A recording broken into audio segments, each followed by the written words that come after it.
I want to begin by introducing a term I haven't used with you before, but you need to start using this. The term is nutrigenomics. And what does that term mean?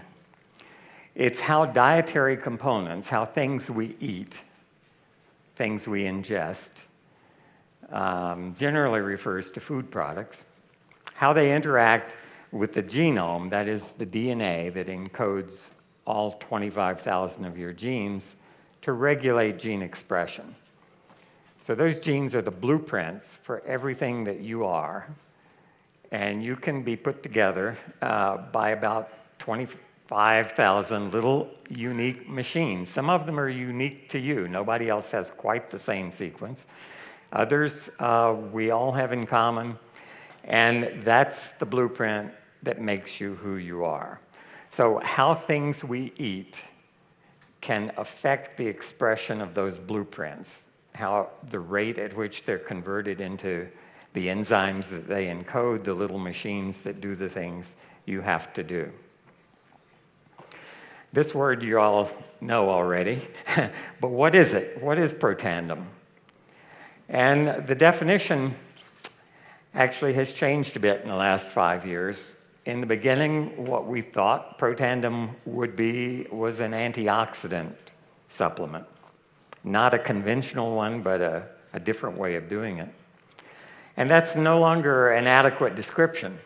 So this is what I want you to learn and want you to use as you describe Protandim. Protandim is a Nrf2 activator in the nutrigenomics arena, all right? You may not have any idea what I just said, but you have a job, you have an obligation to learn what this means.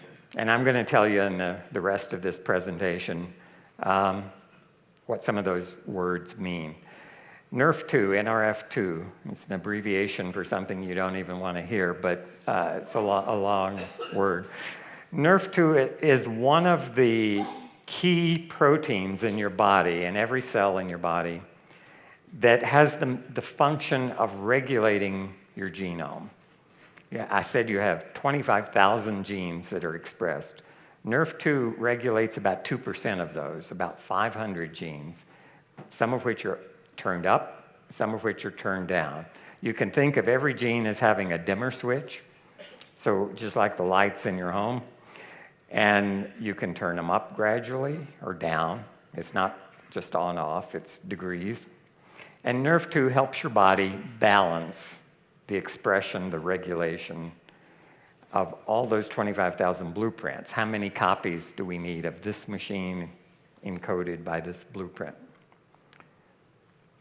And Nrf2 regulates that group, as I said, of 500 genes. They have something in common. They are termed generally survival genes, and they fall into 3 broad categories. Antioxidant enzymes, you've heard about superoxide dismutase catalase that protect you from oxidative stress. But another significant number of those genes are anti-inflammatory genes. They fight the process of inflammation in your body. And another group of them are anti-fibrotic genes. That means they fight the process of scar tissue formation.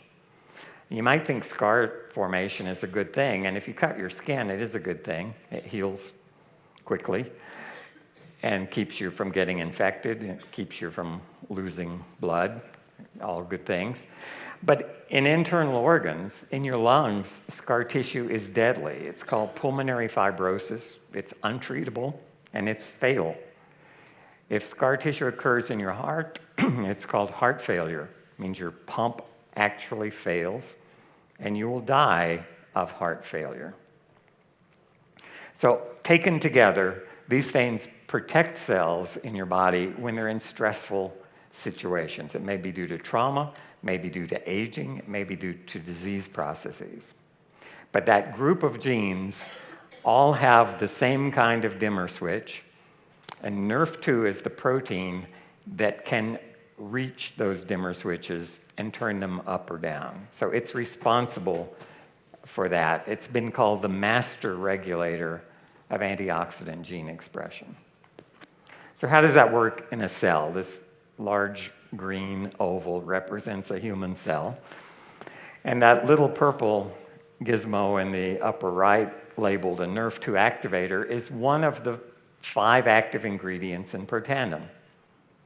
And so as that Nrf activator approaches a human cell, it binds at a specific site. It's called a receptor on the cell surface. The analogy I'm going to use is if this big cell is your home, that Nrf2 activator just stepped on the front porch, and it did something. It pushed your doorbell. It rings, causes a reaction inside the house, in this case, inside the cell. What is that reaction? Well, if it were the doorbell, you may be sitting on the sofa watching TV, and suddenly you get up, you do something, you have a response. Inside this cell, the same thing happens. When Nrf2 rings the doorbell, as it were, an enzyme called a kinase, what it does is not terribly important, but it's one of these 25,000 gene products, and it's doing its job here to realize that Nrf2 needs to be activated. So this Nrf2 activator, by activating the kinase, brings about a chemical reaction, and there you see a little round red protein labeled Nrf2. That's our signal molecule, messenger molecule. And it's being held inside the cell, but outside the nucleus by another protein here labeled KEAP1. Because this kinase physically changes the Nrf2, and you can see there it's put a little yellow phosphate group on it, change in structure. And that change brings about a release of Nrf2 from that blue protein that's been holding it out in the green part of the cell, allows it to diffuse into the nucleus where all those genes are housed. And once in there, it has access to all those dimmer switches, the 500 that control the Nrf2 regulated genes. And so some of them will go up, some of them will go down, because Nrf2 has entered the vault where the blueprints are kept. And this may seem like hand-waving, it may seem like a fantasy. Every step of this is true. It's simplified a little bit, as you might guess. And if I showed you the real science, you probably would have trouble following it. But that's what happens.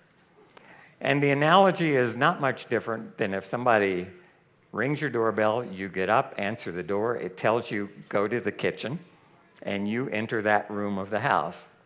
And once in there, you can turn on switches. That's what Nrf2 does. And when those switches are turned on, these 3 groups of genes that I just talked to you about are up and down regulated, depending on what they do. So antioxidant enzymes are expressed, more antioxidant enzyme protection. Antifibrotic genes are expressed, anti-inflammatory genes are expressed. And some genes are turned down, the ones that are pro-fibrotic and pro-inflammatory, because they're switches that cause things to happen and cause things not to happen. And the result is that cell is now protected from stress.